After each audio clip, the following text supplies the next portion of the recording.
ಪರಿಷತ್ನಲ್ಲಿ ಅಶ್ಲೀಲ ಪದ ವಿಚಾರಕ್ಕೆ ಸಂಬಂಧಪಟ್ಟಂತೆ ಈಗ ಲಕ್ಷ್ಮೀ ಹೆಬ್ಬಾಳ್ಕರ್ ವರ್ಸಸ್ ಸಿಟಿ ರವಿ ಆಗೋಗಿದೆ.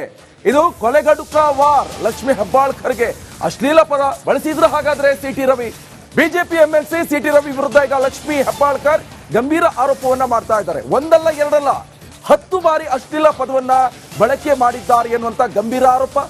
ಈತ ಸಿಟಿ ರವಿಗೆ ಲಕ್ಷ್ಮಿ ಕೊಲೆಗಡುಕ ಪದ ಬಳಕೆ ಆರೋಪ ಇದು. ಹಾಗಾದ್ರೆ ಏನ್ ಆಗ್ತಾ ಇದೆ? ಪರಿಷತ್ನಲ್ಲಿ ವಿಧಾನಸಭೆ ಕಲಾಪ ನಡೆಸುವಂತಹ ಉದ್ದೇಶದಿಂದ ಹೋಗಿದ್ದಾರೆ. ಸುವರ್ಣಸೌಧದಲ್ಲಿ ಉತ್ತರ ಕನ್ನಡ ಭಾಗಕ್ಕೆ ಒಂದಿಷ್ಟು ಹೆಲ್ಪ್ ಆಗಬೇಕು, ಸಹಾಯ ಆಗಬೇಕು, ಕೆಲಸ ಆಗಬೇಕು, ಅಭಿವೃದ್ಧಿ ಕೆಲಸ ಆಗಬೇಕು ಅಂತ. ಆದ್ರೆ ಇಲ್ಲಿ ಆಗ್ತಾ ಇರುವಂತದ್ದೇ ಬೇರೆ. ಬಿಜೆಪಿ ಎಂಎಲ್ಸಿ ಸಿಟಿ ರವಿ ವಿರುದ್ಧ ಈಗ ಲಕ್ಷ್ಮೀ ಹೆಬ್ಬಾಳ್ಕರ್ ಗಂಭೀರ ಆರೋಪ ಮಾಡ್ತಾ ಇದ್ದಾರೆ. ಒಂದಲ್ಲ ಎರಡಲ್ಲ 10 ಬಾರಿ ಅಶ್ಲೀಲ ಪದವನ್ನ ಬಳಸಿದ್ದಾರೆ. ಎಲ್ಲಿ ಬಳಸಿರುವಂತದ್ದು ಇದು? ವಿಧಾನ ಪರಿಷತ್ನಲ್ಲಿ ನೋಡಿ ಏನಾಗ್ತಿದೆ. ಹಾಗಾದ್ರೆ ಎಂಎಲ್ಸಿ ಇರ್ಬೋದು ಅಥವಾ ಸಚಿವರು ಇರ್ಬೋದು, ಅಶ್ಲೀಲ ಪದ ಬಳಕೆ ಮಾಡಿರುವಂತದ್ದು ಎಷ್ಟು ಸರಿ ಅಂತ ಈಗಾಗಲೇ ಅವರವರ ಪಕ್ಷದ ನಾಯಕರು ಪ್ರಶ್ನೆ ಮಾಡ್ತಾ ಇದ್ದಾರೆ. ಇದರ ವಿರುದ್ಧ ಈಗ ಪ್ಲೆಕಾರ್ಡ್ ಇಟ್ಕೊಂಡು ಮತ್ತೆ ಪ್ರತಿಭಟನೆ ಕೂಡ ನಡೀತಾ ಇರುವಂತದ್ದು. ಸೊ 10 ಬಾರಿ ಬಳಸಿದ್ದಾರೆ ಅಶ್ಲೀಲ ಪದ ಎನ್ನುವಂತ ಆರೋಪ. ಈತ ಸಿಟಿ ರವಿಗೆ ಈಗ ಕ್ಲಾಸ್ ತೆಗೆದುಕೊಳ್ತಾ ಇದ್ದಾರೆ ಲಕ್ಷ್ಮೀ ಹೆಬ್ಬಾಳ್ಕರ್. ಸಿಟಿ ರವಿ ಮಾತಿಗೆ ಸಚಿವೆ ಲಕ್ಷ್ಮೀ ಹೆಬ್ಬಾಳ್ಕರ್ ಕಣ್ಣೀರು ಹಾಕಿದ್ದಾರೆ. ಸಭಾಪತಿ ಹೊರಟ್ಟಿಗೆ ಸಚಿವೆ ಲಕ್ಷ್ಮೀ ಹೆಬ್ಬಾಳ್ಕರ್ ದೂರು ಕೂಡ ಕೊಟ್ಟಿದ್ದಾರೆ. ಸಿಟಿ ರವಿ ಅಮಾನತಿಗೆ ಕಾಂಗ್ರೆಸ್ ನಾಯಕರು ಈಗ ಆಗ್ರಹವನ್ನ ಮಾಡ್ತಾ ಇದ್ದಾರೆ. ಆಡಿಯೋ ಹಾಗೆ ವಿಡಿಯೋ ಪರಿಶೀಲನೆಗೆ ಸಭಾಪತಿ ಸೂಚನೆ ಕೂಡ ಕೊಟ್ಟಿದ್ದಾರೆ. ನೋಡಿ, ಸಿಟಿ ರವಿ ಮಾತಿಗೆ ಈಗ ಸಚಿವೆ ಲಕ್ಷ್ಮೀ ಹೆಬ್ಬಾಳ್ಕರ್ ಕಣ್ಣೀರು ಹಾಕಿದ್ದಾರೆ. ಸೊ ಸಭಾಪತಿ ಹೊರಟ್ಟಿ ಅವರಿಗೆ ಸಚಿವೆ ಲಕ್ಷ್ಮೀ ಹೆಬ್ಬಾಳ್ಕರ್ ಅವರು ದೂರು ಕೂಡ ದಾಖಲು ಮಾಡಿದ್ದಾರೆ. ಸಿಟಿ ರವಿ ಅವರನ್ನ ಎಂಎಲ್ಸಿ ಸ್ಥಾನದಿಂದ ಅಮಾನತು ಮಾಡಬೇಕು ಅಂತ ಈಗ ಕಾಂಗ್ರೆಸ್ನ ನಾಯಕರು ಆಗ್ರಹವನ್ನ ಮಾಡ್ತಾ ಇದ್ದಾರೆ. ಆಡಿಯೋ ಹಾಗೆ ವಿಡಿಯೋ ಪರಿಶೀಲನೆ ಮಾಡಬೇಕು. ಸಭಾಪತಿಗೆ ಈಗಾಗಲೇ ಸೂಚನೆಯನ್ನ ಕೊಟ್ಟಿರುವಂತದ್ದು. ಯಾಕಂತ ಹೇಳಿದ್ರೆ ಈಗಾಗಲೇ ಗಮನಿಸ್ತಾ ಇದ್ವಿ, ಒಳಗಡೆ ಏನಾದ್ರೂ ಕೂಡ ಅಲ್ಲಿ ರೆಕಾರ್ಡ್ ಆಗುತ್ತೆ. FSL ರಿಪೋರ್ಟಿಗೆ ಕಳಿಸ್ಕೊಳ್ಬಹುದು. ಈ ಹಿಂದೆ ಕೂಡ ಒಬ್ರು ಕಾಂಗ್ರೆಸ್ನ ನಾಯಕರು ವಿಧಾನಸೌಧ ಎದುರುಗಡೆ ಏನೋ ಮಾತನಾಡಿದ್ರು, ಅದು ಎಲ್ಲ ಕಡೆ ಮಾಧ್ಯಮದಲ್ಲಿ ಸುದ್ದಿ ಆಯಿತು. ಆಮೇಲೆ ನಾನು ಆಗ ಹೇಳಲೇ ಇಲ್ಲ ಅಂತ ಹೇಳಿದ್ರು. ಅದಾದ ತಕ್ಷಣ FSL ರಿಪೋರ್ಟ್ಗೆ ಆಡಿಯೋ ಕೂಡ ಸಬ್ಮಿಟ್ ಆಯಿತು. ಅದಾದ್ಮೇಲೆ ಕ್ಲಾರಿಟಿ ಸಿಕ್ತು. ಸೊ ಈಗ ಕೂಡ ಅದೇ ಆಗ್ಬೇಕಾಗತ್ತೆ. ಯಾರು ಹೇಳಿದ್ರು ಅವರಿಗೆ ಶಿಕ್ಷೆ ಆಗಬೇಕು. ಸೊ ಹೇಳಿಲ್ಲ ಅಂತ ಹೇಳಿದ್ರೆ ಯಾರು ಆರೋಪ ಮಾಡಿದ್ರು ಅವ್ರಿಗೆ ಶಿಕ್ಷೆ ಆಗಬೇಕು ಎನ್ನುವಂಥದ್ದು ಕೂಡ ಒಂದು ಸಾರ್ವಜನಿಕರ ನಿಲುವಾಗಿರುವಂಥದ್ದು. ಇದೀಗ ಒಟ್ಟಾರೆಯಾಗಿ ಈಗ ಈ ಸುವರ್ಣಸೌಧದಲ್ಲಿ ನಡೀತಾ ಇರುವಂತ ಈ ಒಂದು ಪ್ರತಿಭಟನೆ ಕೂಡ ನೀವು ಗಮನಿಸ್ತಾ ಇರ್ಬೋದು. ವಿಧಾನ ಪರಿಷತ್ ಬೆಳಗಾವಿಯಲ್ಲಿ ನಡೀತಾ ಇರುವಂತಹ ಪ್ರತಿಭಟನೆ ಒಂದ್ ಕಡೆಯಲ್ಲಿ ಲಕ್ಷ್ಮೀ ಹೆಬ್ಬಾಳ್ಕರ್ ಅವರು ಸಿಟಿ ರವಿ ವಿರುದ್ಧ ಈಗ ಮುಗಿಬಿದ್ದಿದ್ದಾರೆ. ಅಶ್ಲೀಲ ಪದವನ್ನ ಬಳಸಿರುವಂತದ್ದು ಎಷ್ಟು ಮಟ್ಟಿಗೆ ಸರಿ ಅಂತ ಕಣ್ಣೀರು ಹಾಕಿದ್ದಾರೆ. ಇಮಿಡಿಯೇಟ್ ಆಗಿ ಅಲ್ಲಿ ಸಭಾಪತಿಯವರಿಗೆ ಕಂಪ್ಲೇಂಟ್ ಕೂಡ ಕೊಟ್ಟಿದ್ದಾರೆ. ಕಂಪ್ಲೇಂಟ್ ಕೂಡ ದಾಖಲು ಮಾಡಿಕೊಂಡಿದ್ದಾರೆ ಸಭಾಪತಿಯವರು. ಸೊ ಈ ಒಂದು ಆಡಿಯೋ ಹಾಗೆ ವಿಡಿಯೋ ವಿಚಾರಕ್ಕೆ ಸಂಬಂಧಪಟ್ಟಂತೆ ಇದನ್ನ ಪರಿಶೀಲನೆ ನಡೆಸಬೇಕು ಎನ್ನುವಂಥದ್ದು ಕೂಡ ಈಗ ಸಭಾಪತಿಯವರು ಸೂಚನೆ ಕೊಟ್ಟಿರುವಂತದ್ದು. ಜೊತೆಗೆ ಈಗ ಚಳಿಗಾಲದ ಸಂಸತ್ ಅಧಿವೇಶನ ಕೂಡ ನಡೀತಾ ಇದೆ. ಈ ಸಂದರ್ಭದಲ್ಲಿ ಅಮಿತ್ ಶಾ ಅವರು ಒಂದು ಮಾತನ್ನ ಹೇಳಿದ್ದಾರೆ. ಅಂಬೇಡ್ಕರ್ ವಿಚಾರಕ್ಕೆ ಸಂಬಂಧಪಟ್ಟಂತೆ ಕೂಡ ಈಗ ವಿವಾದ ಕೂಡ ಎದ್ದಿರುವಂತದ್ದು. ಅಮಿತ್ ಶಾ ಅವರು ರಾಜೀನಾಮೆ ಕೊಡಬೇಕು, ರಾಜೀನಾಮೆ ಕೊಡೋ ತನಕ ನಾವು ಬಿಡಲ್ಲ ಅಂತ ಈಗ ಕಾಂಗ್ರೆಸ್ನ ನಾಯಕರು ಪ್ರತಿಭಟನೆಯನ್ನ ಮಾಡ್ತಾ ಇದ್ದಾರೆ. ಜೊತೆಗೆ ಅದೇ ಪ್ರತಿಭಟನೆ ಈಗ ಬೆಳಗಾವಿಯ ಸುವರ್ಣಸೌಧದಲ್ಲೂ ಕೂಡ ಈಗ ಮುನ್ನೆಲೆಗೆ ಬಂದಿದೆ. ನೋಡಿ, ಇನ್ನೊಂದು ಅಪ್ಡೇಟ್ಸ್. ನಾನು ಆ ರೀತಿ ಪದ ಬಳಕೆ ಮಾಡಿಲ್ಲ. ಲಕ್ಷ್ಮೀ ಹೆಬ್ಬಾಳ್ಕರ್ ಆರೋಪಕ್ಕೆ ಸಿಟಿ ರವಿ ಈಗ ರಿಯಾಕ್ಟ್ ಮಾಡಿದ್ದಾರೆ. ನನ್ನನ್ನ ಲಕ್ಷ್ಮೀ ಹೆಬ್ಬಾಳ್ಕರ್ ನಿಂದಿಸಿದ್ರು ನೋಡಿ, ಆದ್ರೆ ನಾನು ಲಕ್ಷ್ಮೀ ಹೆಬ್ಬಾಳ್ಕರ್ ಅವರನ್ನ ನಿಂದಿಸಿಲ್ಲ ಅಂತ ಸಿಟಿ ರವಿ ಹೇಳ್ತಿದ್ದಾರೆ. ಅಮಿತ್ ಶಾ ಅವರ ಹೇಳಿಕೆಯನ್ನು ಹೇಗೆ ತಿರುಚಿ ಕಾಂಗ್ರೆಸ್ ಇವತ್ತು ಸದನದಲ್ಲಿ ಅಮಿತ್ ಶಾ ಅವರು ಏನು ಅಂಬೇಡ್ಕರ್ ಅವರ ವಿಚಾರದಲ್ಲಿ ಕೇವಲವಾಗಿ ಕನಿಷ್ಠವಾಗಿ ಮಾತಾಡಿದ್ರು ಅನ್ನೋ ಕಾರಣಕ್ಕೋಸ್ಕರ ನಾವು ಪ್ರತಿಭಟನೆಯನ್ನು ಶುರು ಮಾಡಿದ್ವಿ. ಆ ನಂತರದಲ್ಲಿ ಬಿಜೆಪಿಯವರು ಕೂಡ ಪ್ರತಿಭಟನೆಯನ್ನು ಶುರು ಮಾಡಿದ್ರು. ಮೊದಲಲ್ಲಿ ನಮ್ಮನ್ನ ಮುಂದೆ ನಮಗೆ ಮಾತಾಡೋಕೆ ಅವಕಾಶ ಕೊಡ್ತೀವಿ ಅಂತ ಅರ್ಜನ ಆಗಿತ್ತು. ನಂತರ ಮತ್ತೆ ಸಭಾಪತಿಗಳು ಬಂದಾಗ ಬಿಜೆಪಿಯವರು ಕೂಡ ಬಂದು ಪರ್ಯಾಯವಾಗಿ ಅವರು ಪ್ರತಿಭಟನೆಗಳನ್ನು ಮಾಡ್ತಾ ಇದ್ರು.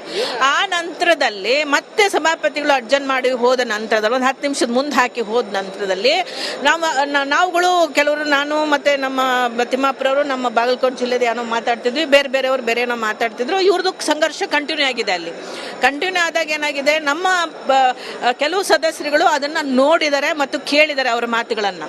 ಸೊ ಇವರೇನಂದಿದ್ದಾರೆ, ಸಿಟಿ ರವಿ ಅವರು ರಾಹುಲ್ ಗಾಂಧಿ ಅವ್ರ ಬಗ್ಗೆ ಕೇವಲವಾಗಿ ಮಾತಾಡಿದ್ರಂತ. ಏನೋ ಡ್ರಗ್ ಅಡಿಕ್ಟ್ ಅವರು ಅಂತ ಹೇಳ್ಬಿಟ್ಟು, ಡ್ರಗ್ ಅಡಿಕ್ಟ್ ಅಂತ ಅನ್ನೋ ಪ್ರಶ್ನೆ ಬಂದ ತಕ್ಷಣ ಅವರಿಗೆ ಸಹಜವಾಗಿ ನಾಯಕರ ಬಗ್ಗೆ ಕೇವಲವಾಗಿ ಮಾತಾಡಿದ್ರೆ ಸಹಿಸ್ಕೊಳ್ಳಲ್ಲ ಯಾರು ಕೂಡ ಪಕ್ಷದಲ್ಲಿ. ಸೊ ಸೊ ಹಾಗಾಗಿ ಆ ಅಭಿಮಾನದ ಮೇಲೆ ನೀವು ಹಾಗನ್ನೋದಾದ್ರೆ ನೀವು ಆಕ್ಸಿಡೆಂಟ್ ಮಾಡಿದವರು ಸಿ ಟಿ ರವಿ ಅವರು ನಿಮ್ಮನ್ನು ಕೊಲೆಗಾರ ಅನ್ಬೋದಲ್ಲ, ನೀವು ಕೊಲೆಗಾರ ಅಂತ ಈಕೆ ಅಂದಿದ್ದಾಳೆ. ಕೊಲೆಗಾರ ಅನ್ನೋ ಪದವನ್ನು ಬಹಳಷ್ಟು ಸಲ ಬಹಳಷ್ಟು ಸಂದರ್ಭಗಳಲ್ಲಿ ಆ ಪದವನ್ನು ಬಳಸಿರ್ತೇವೆ, ಆದರೆ ಅದು ಅಸಂವಿಧಾನಿಕ ಅಲ್ಲ. ಆದರೆ in return Rahul Gandhi C T Ravi ಅವರು ನೀವು ಯುವರ್ ಎ ಪ್ರಾಸ್ಟಿಟ್ಯೂಟ್ ಅಂತ ಸುಮಾರು ಒಂದು 10 ಸಲ ಅಂದಿದ್ದಾರೆ. ಸೊ ಹಾಗಾಗಿ ಅವರನ್ನು ಪದಚ್ಯುತಿಗೊಳಿಸಬೇಕು.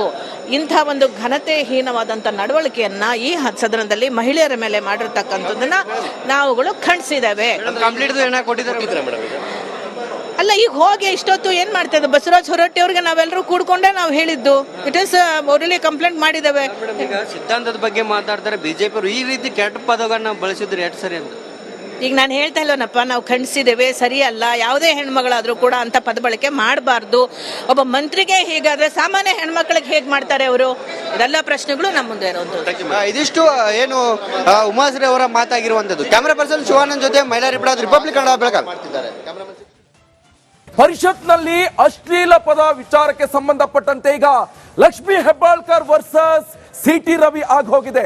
ಇದು ಕೊಲೆಗಡುಕ ವಾರ್. ಲಕ್ಷ್ಮಿ ಹೆಬ್ಬಾಳ್ಕರ್ಗೆ ಅಶ್ಲೀಲ ಪದ ಬಳಸಿದ್ರು ಹಾಗಾದ್ರೆ C T Ravi. BJP MLC C T Ravi ವಿರುದ್ಧ ಈಗ ಲಕ್ಷ್ಮಿ ಹೆಬ್ಬಾಳ್ಕರ್ ಗಂಭೀರ ಆರೋಪವನ್ನ ಮಾಡ್ತಾ ಇದ್ದಾರೆ. ಒಂದಲ್ಲ ಎರಡಲ್ಲ 10 ಬಾರಿ ಅಶ್ಲೀಲ ಪದವನ್ನ ಬಳಕೆ ಮಾಡಿದ್ದಾರೆ ಎನ್ನುವಂತ ಗಂಭೀರ ಆರೋಪ. ಈತ ಸಿ ಟಿ ರವಿಗೆ ಲಕ್ಷ್ಮಿ ಕೊಲೆಗಡುಕ ಪದ ಬಳಕೆ ಆರೋಪ ಇದು. ಹಾಗಾದ್ರೆ ಏನ್ ಆಗ್ತಾ ಇದೆ? ಪರಿಷತ್ನಲ್ಲಿ ವಿಧಾನಸಭೆ ಕಲಾಪ ನಡೆಸುವಂತಹ ಉದ್ದೇಶದಿಂದ ಹೋಗಿದ್ದಾರೆ.